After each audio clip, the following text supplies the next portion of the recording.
Hello বন্ধুরা, পোর food কিচেনে নতুন একটি ভিডিওতে আপনাদের সকলকে জানাই স্বাগত।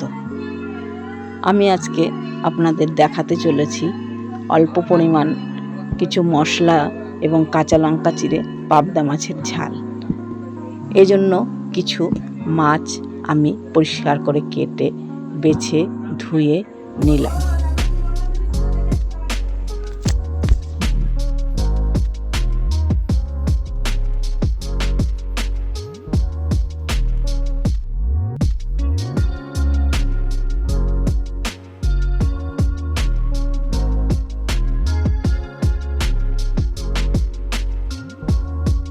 এরপর মাছগুলিকে লবণ হলুদ দিয়ে মাখিয়ে প্রায় আধ ঘন্টা রেখে দিলাম।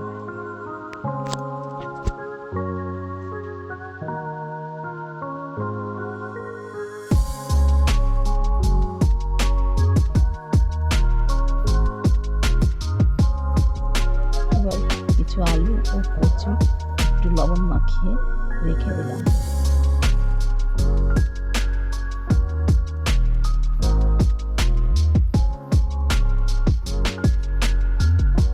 উনানে একটি কড়াই বসিয়ে তাতে কিছু সর্ষের তেল দিয়ে দিলাম।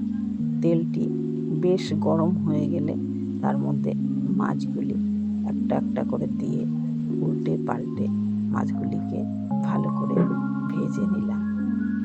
মাছগুলি সব ভেজে তুলে নিয়ে তেলের মধ্যে একটা তেজপাতা, একটা এলাচ, দুটো লবঙ্গ দিয়ে আলু কুচিটাকে ছেড়ে দিলাম।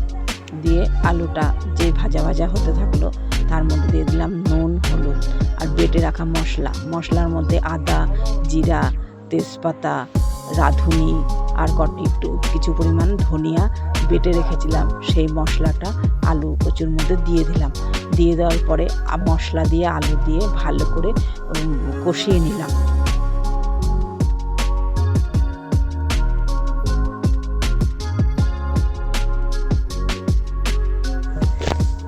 পরিমাণ মতন জল দিয়ে তরকারিটাকে বেশ কিছুক্ষণ ফুটালাম।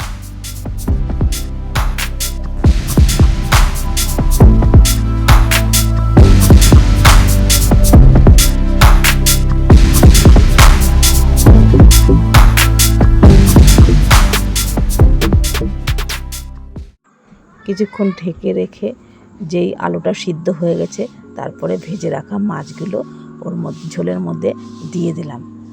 দিয়ে তারপরে আমার স্পেশাল তৈরি গুঁড়ো মশলাটা ছিটিয়ে একটু চাপা দিয়ে দিলাম। তোমরা কি আমার সেই স্পেশাল গুঁড়ো মশলাটা বানানো দেখতে চাও? তাহলে আমি শীঘ্রই সেই নিয়ে ভিডিও আমি এই চ্যানেলের মাধ্যমে নিয়ে আসবো। ফুটে উঠেছে, এইভাবে তৈরি হয়ে গেল আমাদের আজকে পাবদা মাছের ঝাল। তো বন্ধুরা, তোমরা দেখতেই পেলে মা কীভাবে তৈরি করলো পাবদা মাছের ঝাল। তো তোমরাও চাইলে বাড়িতে বানিয়ে নিতে পারো এরকম একটি পাবদা মাছের অনবদ্য রেসিপি। আর হ্যাঁ, আজকে কিন্তু আমরা এই দিয়েই ভাত খেয়েছি। আর তোমরা কে কী দিয়ে খেয়েছো অবশ্যই জানিও কমেন্টের মাধ্যমে। ভিডিওটি যদি ভালো লেগে থাকে লাইক কমেন্ট শেয়ারের পাশাপাশি সাবস্ক্রাইব করে রেখো। আর হ্যাঁ, সাবস্ক্রাইবের সময় পাশে থাকা বেল আইকনটি অবশ্যই প্রেস করে রেখো, যাতে আমাদের চ্যানেলের কোনো ভিডিও আসলে তার ফার্স্ট নোটিফিকেশন সবার আগে পৌঁছয় তোমার কাছে। তো আজ এই পর্যন্তই, দেখা হচ্ছে অন্য কোনো ভিডিওতে। তো নতুন ভিডিও আসা পর্যন্ত ভালো থেকো, সুস্থ থেকো আর আমার চ্যানেলের সঙ্গে যুক্ত থেকো।